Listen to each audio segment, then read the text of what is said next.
Welcome back, everyone. In today's game, I'm going to go over game 49 of a First Book of Morphy.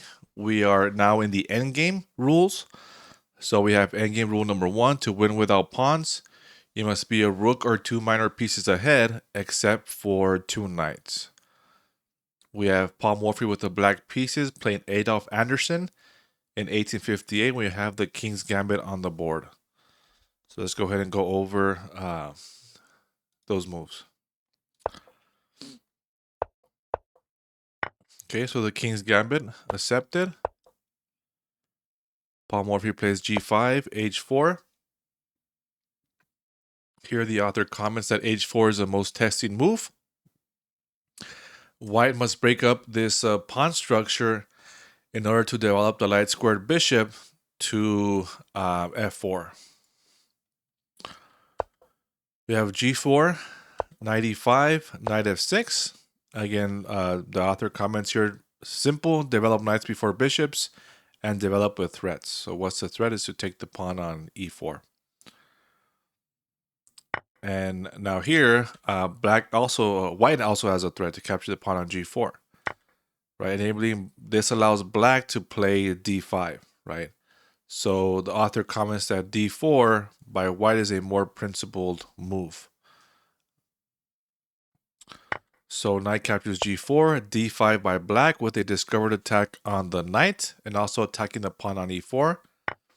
Knight f6 check, queen f6, queen captures f6, queen e2. White hurries to develop his queen side because he cannot castle king side anymore. The pawn on h4 will be hanging. Okay, so again, what are the threats? Well, now the pawn can take on d5 with discovered check, and to kick the queen out of f6 with pawn to e5. Bishop to d6.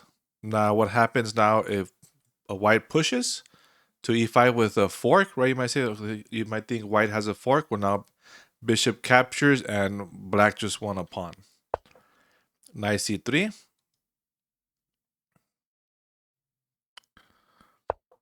c6.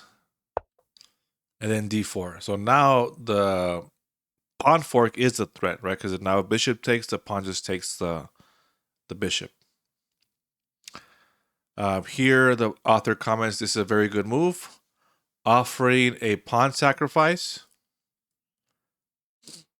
while the threat of e5 compels black's acceptance. So black knows that e5 is coming, then that's why black took the pawn on d4. So let's go ahead and look at this. Bishop d2, rook g8, e captures d5 with check, king to d8. White castles queen side. And now, again, black cannot castle anymore. Black's king is in the center. And again, white's king is more safer than black's king. Bishop g4 with a discovered attack on the queen and the rook. Queen e4 offering a trade of queens. Queen captures e4, knight captures e4, bishop captures d1, winning the exchange. Knight captures on d6, winning the bishop. And then now these pawns here are targets, right? So bishop h5 defending f7, but now we still have f4 and b7. So bishop captures f4, c captures d5, knight captures b7 with check, king e7, bishop b5, rook captures g2, rook e1, king f6, rook e8, bishop g6, ready for rook captures c2 check, knight d6, right? So the king is slowly losing squares.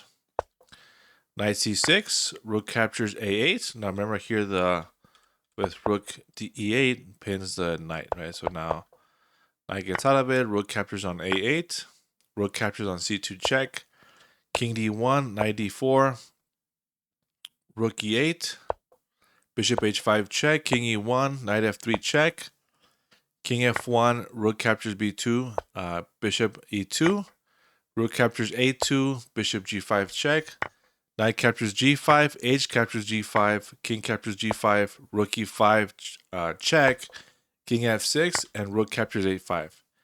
And after this, black resigned. So Paul Morphy did lose this game. And in the beginning of the book, it does mention that that Paul Morphy had the flu, right? So it says here, from the 17 games with Morphy, Anderson won only 3, and 2 of those, including this one, when Morphy was ill with the stomach flu. Anderson understood that he was facing a genius, and he delighted in the experience, clapping his hands after their games. Okay. Now, again, the point is here that with these 3 pieces, black will checkmate the black king. Now, again, of course, we're focusing on the end game, so I want to go with the all these moves are from Stockfish here, from Lead Chess Stockfish. So let's see, white starts winning the pawns, maybe starts setting up like a mating net for the black king.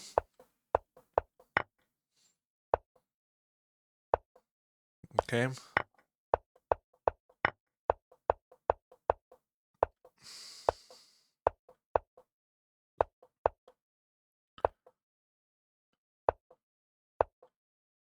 All right, so we have here the mating, and then Rook D8 is checkmate. So now let's go ahead and go since the beginning to do the recap, and I'll just show the blunders in the by the analysis of the computer. So C6 was a blunder. Again, the position goes from 0.3 plus 0.3 for whites to plus 2.2 for white. So here the computer just wants for black to play queen g7 to get out of this threat from e5, right?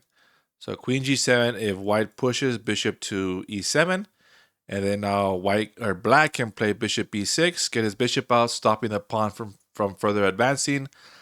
Played his knight to c6 and castle queenside.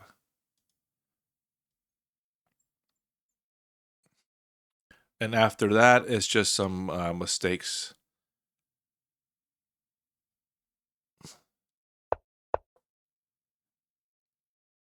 Okay. And we'll just show the blunder here, and that's pretty much it.